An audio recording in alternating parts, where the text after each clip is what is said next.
আসসালামু আলাইকুম গাইস, আজকে আর একটা নতুন ভিডিও নিয়ে এলাম। ভাই এটাই মুখটা বন্ধ করে রাখতে পারতাছেন। মানে একটার পর একটা কিন্তু সিন্ডিকেট তৈরি হয়েছে। দেখেন মধ্যপ্রাচ্যের যুদ্ধ শুরু হয়ে গেছে গা। তেলের রাস্তা মানে বন্ধ হয়ে গেছে গা। মানে নদী পথে আসে, তেলের রাস্তাটা বন্ধ হয়ে গেছে। তো বাংলাদেশে শুনছি যে 55 দিনের তেলের মজুত আছে।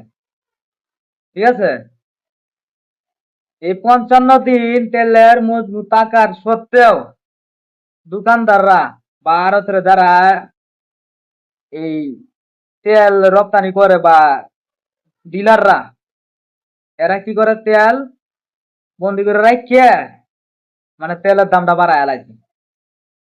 তেল ডিজেল মানে যত ধরনের তেল আছে সব তেলের দাম বাড়ায় বলেছে। কথা বুঝছেন? এই লোক বাংলাদেশের পরিস্থিতি। মধ্যপ্রাচ্যের যুদ্ধ শুরু হয়েছে, কিছুদিন হয়েছে। মানে নদী পথটা বন্ধ হতে মানে তেল আইতাছেন। বাংলাদেশে মজুদ আছে কি 55 দিনের তেল। 55 দিনের তেল মজুদ আছে। হিসাব আপনি বুঝতে পারছেন, প্রায় 2 মাসের মতন তেলের মজুদ আছে। 2 মাস চলবো এখন বাংলাদেশে এমন তেল আছে।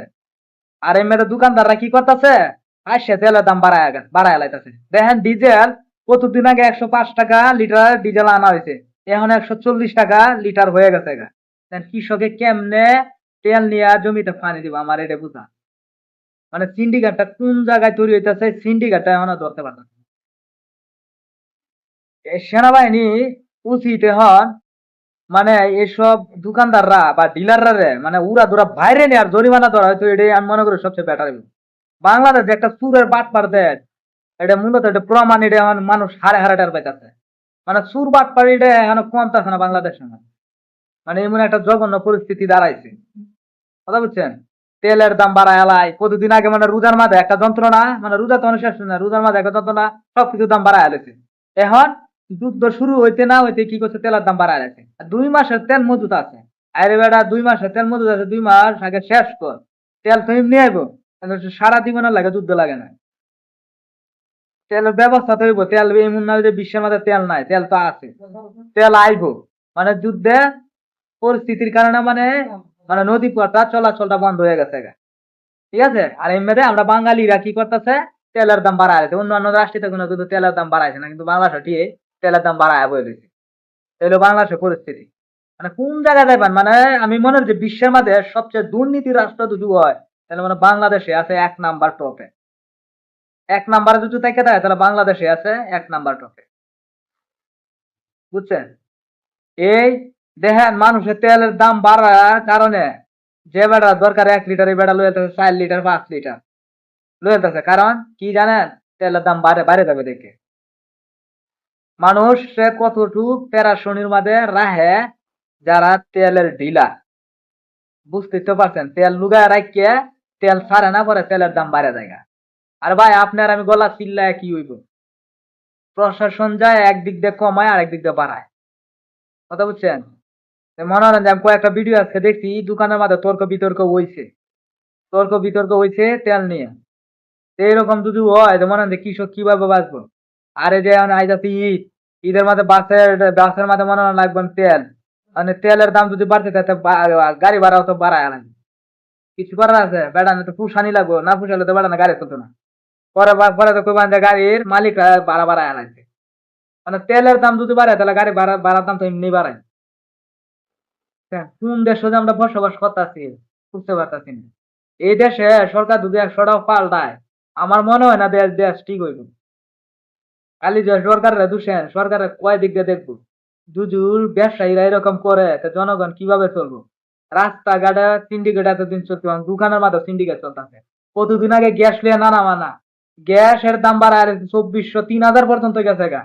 আর এখনো গ্যাসের দাম এখনো ভালো রকম, এখনো 1700 1800 টাকা গ্যাস কিনে আনা লাগে। কথা বুঝছেন? আমরা কেমন দেশের মধ্যে বসবাস করতেছি, কেমন দেশের মধ্যে আমরা বসবাস করতেছি। এটা কোনো দেশ? দেশের ভাই দুর্নীতি নাই। বাংলাদেশে কোনো দুর্নীতি না, দুর্নীতি হলো মানুষ, মানুষ বালা না, দেশ বালা না। একটা স্বাধীন দেশের মধ্যে এরকম যদি হয়, কেমনে মানুষ চলবে? কথা বলছেন? মিডিয়ার লোকেরা বারবার দেখাইতেছে, দেখাইলে কি তৈব, কিন্তু চুর বাংলাদেশে যে সুরের কুনি এটা লগা প্রমাণ হাতে হাতে হাতে মানুষ পাইতেছে। সমস্যা তো মনে হয় যে আমাদের সাধারণ শ্রমিক, সাধারণ মানুষের সমস্যা।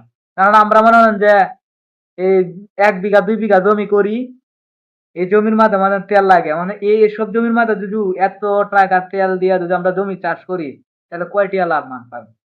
কথা বুঝছেন? কয়টিয়া লাভ করতে পারবে একটা গৃহস্থ ফকির হয়ে যাবে কয়েক মাসে। কথা বুঝছেন? এইরকম পরিস্থিতি এটা দাঁড়াচ্ছে বাংলাদেশে, বুঝছেন? এখন এই 55 দিনের তেলের মজবুত থাকার সত্ত্বেও তেলের দাম বাড়াচ্ছে, সব মানে এমন কোনো তেল নাই যে তেলের দাম বাড়ায় নাই। মানে আমার থেকে বাসা থেকে বলা হয়েছে যে তেল কিনা নাই। ওরা আব্বারে কয়ে ভাই মনে হয় যে কিছু তেল কিনা হয়েছে, কিনা হওয়া মানে কিছু রায় যখন বিলে তেলের দাম বাড়াইছে। কতদিন আগে মনে হয় যে 4-5 দিন আগে 105 টাকা কেজি তেল 4-5 দিন আগে কিনা হয়েছে, আর এই তেলের দাম হয়ে গেছে গা 140 টাকা, 35 টাকায় বেশি বাইরে গেছে গা। তা আরো মনে হয় বাড়বো, বুঝতেই তো পারছেন। এভাবে যদি তোমার ধরেন যে আর কয়েকদিন যায়, তাহলে তেলের দাম যে কোন পর্যায়ে দাঁড়াবো বুঝতেই পারছেন। ও ভাই 35 টাকা বাইরে গেছে কেজিতে,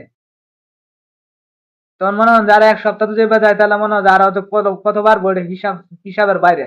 বুঝতেই পারছেন দেশটা কোন পর্যায়ে যায় চলতেছে, ঠিক আছে? তো সব জায়গায় সিন্ডিকেট, মানে সিন্ডিকেটের শেষ নাই, একটা শেষ হইতেছে আর একটা শুরু হইতেছে, একটা শেষ হইতেছে আর একটা শুরু হইতেছে, এরকম পরিস্থিতি চলতেছে। আর সামনে যে আরো কত কিছু হইব, এটা বুঝন যাবো, দেখলে বুঝন যাবে। আর আর কিছু কইতাম না, এই পর্যন্তই। ভালো থাকবেন, সুস্থ থাকবেন।